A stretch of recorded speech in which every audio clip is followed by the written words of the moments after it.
Hey, what's up YouTube? It's Azure Rapture here, coming at you with a deck profile for a deck which I've been playing around with a lot in the TCG plus OCG format on Jordan Network. And I've been playing the Spellbook again. I never really gave up playing this deck. I've just been playing Cyber Dragon, Artifact, Galaxy deck a bit more, but I've been still playing this as a sort of secondary option. And yeah, I thought I'd make up by not making a Spellbook video for quite a while by making this video, and it is a Priestess build and it's been pretty effective against the meta there, which is mostly filled with Shaddolls, Tellarknights, or Tellarknights as they're called now, also Dolce and Lightsworn. So I'll quickly go through the cards and I'll explain some choices. So 3 High Priestess for Priestess build I don't really feel needs to be explained.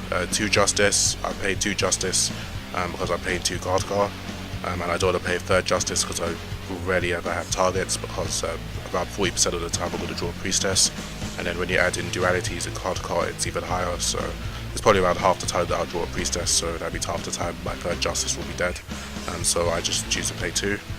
3 Spellbook Magician, because it's the standard thing. Spellbook Magician's fallen out of love with a lot of Spellbook players because of its small body, but for this build we mostly rely on using Fate to banish cards like Shaddoll Midrash and Shaddoll Nephilim, because when they're sent to the graveyard they can add Shaddoll Spell Trap back to the hand of the owner, which is typically Shaddoll Fusion. The final monster is Card D, as I mentioned before. I'm playing 2 Card because it gives the deck a bit of speed, and I've honestly had good success with it, so I decided to play 2. I don't like playing 3 because you draw it too often, and if you draw too many, you won't actually get to play your deck until 2 turns later, so I feel like 2 is a good number. For spells, 1 Eternity because I don't like playing 2 Eternity, 1 Fate obviously, 1 Life, 1 Power, 3 Secrets, 2 Master, 1 Wisdom. I cut Wisdom down to 1 because a lot of decks aren't really playing traps. Well, when I say a lot of decks aren't really playing traps, I mean that decks like Lightsworn and Shaddoll aren't really playing too many traps, like standard traps like Fiendish Chain or like Dimensional Prison. They're mostly playing traps like something into the darkness, I forgot what it's called. The Shaddoll trap, which sends a Shaddoll monster to the graveyard, and then like if they send a lizard, they send another one, and they send dragon and pop backrow and stuff like that. So it's rarely ever a trap that directly affects you, and when it is, it's typically a warning or bottomless or something like that. So I feel like 1 Wisdom to counter like the Torrential's compulsive bottomless is fine. 2 Towers, 2 Crescents, 2 Crescents because I'm playing 2 Duality, and I honestly feel like 2's just about the right number to run. If you pay 1, then you don't open with Fate Fate Banish free often enough, so I feel like 2's just about the right number. 2 Duality as well, because I feel like 2 Duality is good with Card and Justice, and 1 Book of Moon is pretty much a staple in Spellbooks. For traps, 1 Warded, which is a staple, bottomless, especially since Soul Charge is a thing. Warning, Bottomless and Torrential are going to be quite big. And compulsory deals with the Shaddoll fusions, and they won't get their effects. It also deals with annoying XYZ monsters and the like. Torrential, as I mentioned before, is going to be a really big card, even though Shaddolls will get their effects. If your opponent like flip summons a Falcon, tries to activate its effects, and then you Torrential, it could be kind of okay, but otherwise this isn't really too good of a card to use against Shaddoll, but it does counter Soul Charge really well, which is a card which every deck is played in 2s to 3s except for Spellbook pretty much. 2 Dimensional Prison. Dimensional Prison gets rid of Midrash, Nephilim, and Problem cards. I prefer it over Mirror Force because of this, and Shaddoll is really about half the meta in TCG+OCG, so I prefer to play Dimensional Prison. 2 Space-Time Trap Hole. I've been testing this, and this card is amazing. It's excellent against Shaddoll, excellent against Lightsworn, excellent against Tellarknights, excellent against Dolce.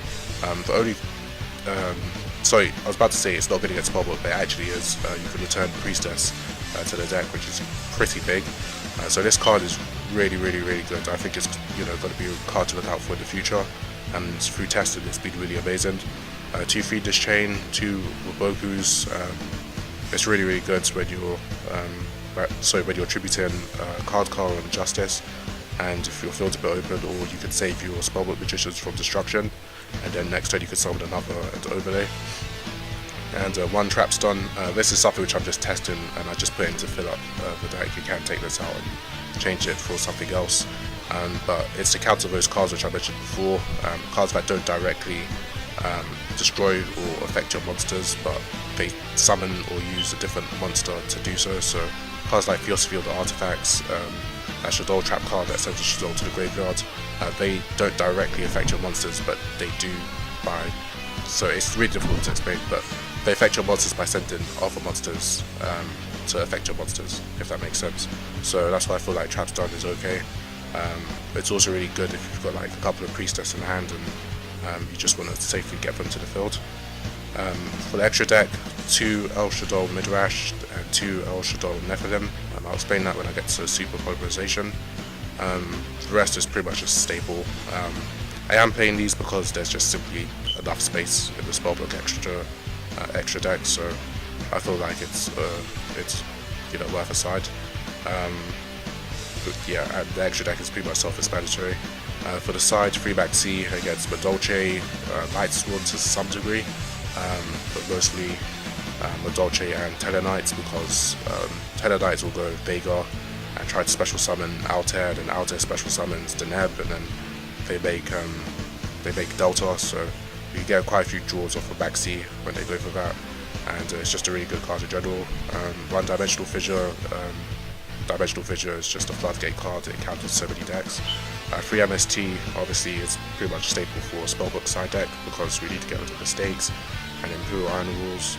2 Super Polys. I'm using Super Poly and I'm testing it really, because Super Poly is just really effective against Shaddolls, and also when heroes become a thing, I'm thinking about siding Super Poly as well, to deal with cards like Elemental Hero, so I think it's Master Hero Dark Law or something, which is it has a really amazing effect, and I'm just thinking of ways to counter that, because that effect is it's really bad for Spellbooks, because when you search they can banish your cards in your hand, so you will want to get rid of that card, and Super Poly will be pretty good in that regard, because when you summon the magicians are water, and Master Hero is a hero monster, and if I remember correctly,